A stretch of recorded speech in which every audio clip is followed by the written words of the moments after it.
protesters have been blocking the street to the main road here for about 3 hours, and as you can see, the police have now moved in just in the past couple of minutes again to try to take away the protesters. I've seen 5 or 6 arrests just in the past couple of minutes. If we go back in time, about 3 hours ago, the protesters who blocked the road were warned that risk of arrest if they stayed in the road. About an hour ago, the police removed a line of bicycles which the protesters had used to block the road and took away a couple of protesters, but left everybody else in position. But now, as you'll see, they've moved in large numbers, arresting people and trying to clear the road. But the protesters, on the whole, are not moving away. We'll go through, but you'll see that the police are trying to push the protesters back as far as they can, but protesters holding hands together at the moment are resisting. And James, let me just ask you a question then. You said you were talking about how the police had warned the protesters that if they don't get out of the road, this would happen. What we're seeing, is that the result of that warning, or have the protesters escalated their protests?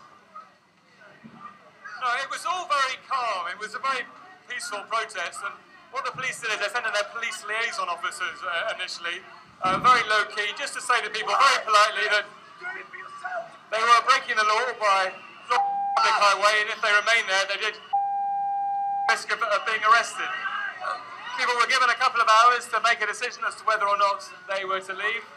People stayed, and then an hour or so ago, as I say, the first line of police came in just to remove the barricade of bicycles, and then people had another chance to leave, and it's the people now who haven't left who the police are trying to take away. I mean, they are blocking the main road outside this plant.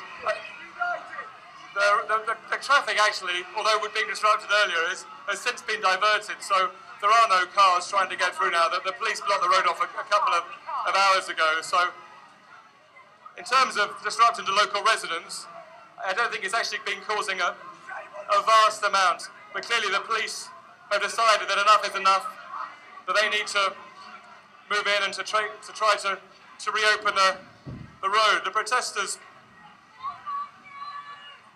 And James, let me just, we're just looking at pictures here. I think you're probably seeing the same thing. It was just a crowd of police officers sort of crowding around or kind of hemming some protesters in a corner by some portaloos. They looked like they were kind of just keeping them in one area. Are you seeing that? Can you give us any idea of what's going on there? Yes, that's right. What the police are doing is linking hands and trying to push the protesters into a corner to try and keep as much of the road clear as is possible. And the police have, as you say, now got a number of protesters, not the whole contingent of protesters, but certainly a fair number of protesters into a corner now. And so as a result, behind that line of police, the road is starting to be cleared, but the police are still a long way from fulfilling their objective to clear the road, because, as you can see, people are not moving out very, very quickly indeed.